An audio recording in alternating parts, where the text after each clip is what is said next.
The President of the Federal Republic of Somalia, Dr. Hassan Sheikh Mohamud, called on the Somali people to contribute $1 per person to the National Defense and Liberation Program to help liberate the country from the Kharajist Al-Shabaab.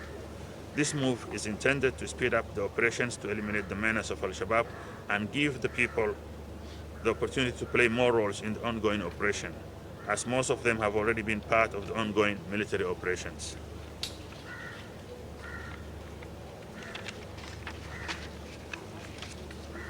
The Prime Minister of the Federal Government of Somalia, His Excellency Hamza Abdi Barre, held a meeting in Mogadishu with the Banadil Regional Administration, the Street Commissioners, and the Regional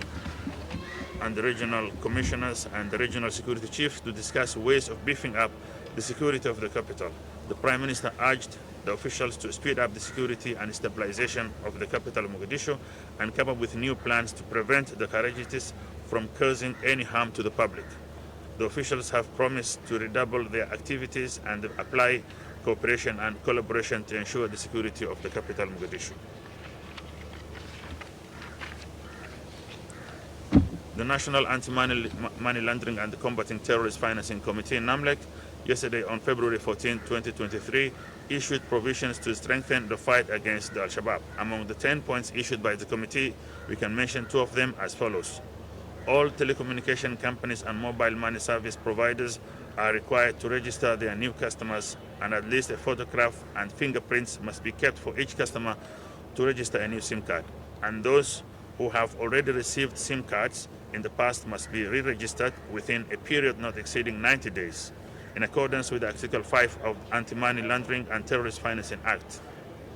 The committee informed Somali citizens to avoid any action that may help criminals, especially money laundering and terrorist financing. Money laundering and terrorist financing are serious crimes under the 2nd and 3rd articles of Anti-Money Laundering Terrorist Financing Act of the Somali Constitution.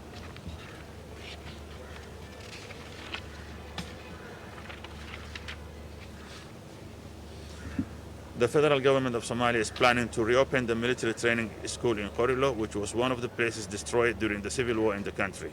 Officials from the Somali National Forces, SNA, ATMIS, and Britain visited Qorilo locality in Middle Shabelle region to assess the site and the construction plan. The intelligence and the security agency NISA has warned businessmen not to obey orders of the Al-Shabaab, who want to steal their wealth and then use that wealth to kill Somali innocent people. NISA is aware that Al-Shabaab is trying to call businessmen in Lower Shabelle. The security agency is also calling the Somali people to stay away from areas that Al-Shabaab are controlling or are present, since those places are being targeted by the federal government security agencies in the ongoing offensive against the terrorists. The Somali National Army has continued to register more achievements in the ongoing offensive against the terrorists. An operation carried out by SNA in areas of Mudug region killed almost 120 of Al-Shabaab members, while many others were injured. SNA also took, liberated, and control of more areas from the enemy in that region as well. SNA and international partners have killed in another operation 18 Kharajis Al-Shabaab in Sabit area in Lower Shabelle region of southwest state of Somalia. The Shabaab members were initially repulsed and defeated in an attack they wanted to carry out at SNA camp in Sabit area.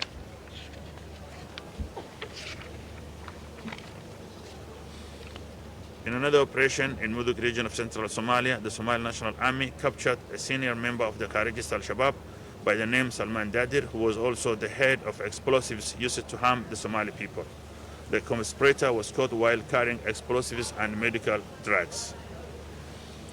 The Somali National Army, SNA, and Galmudug State Local Forces have taken control of Khayat, Nasgame, and other areas previously held by the terrorist group of Al-Shabaab.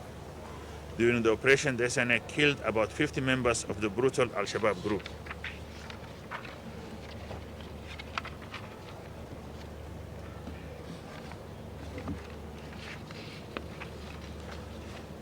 Now in Jubaland, National Armed Forces have foiled an attack by the Kharijites in Afmado, Sabib, and Anole districts in Lower Juba region of Jubaland State.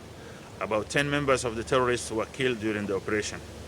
In total, more than 200 members of the Kharajis Al-Shabaab were killed in the operations that took place this week, especially in 4 states, Jubaland, Southwest Somalia, Hirshabelle, and Galmudug.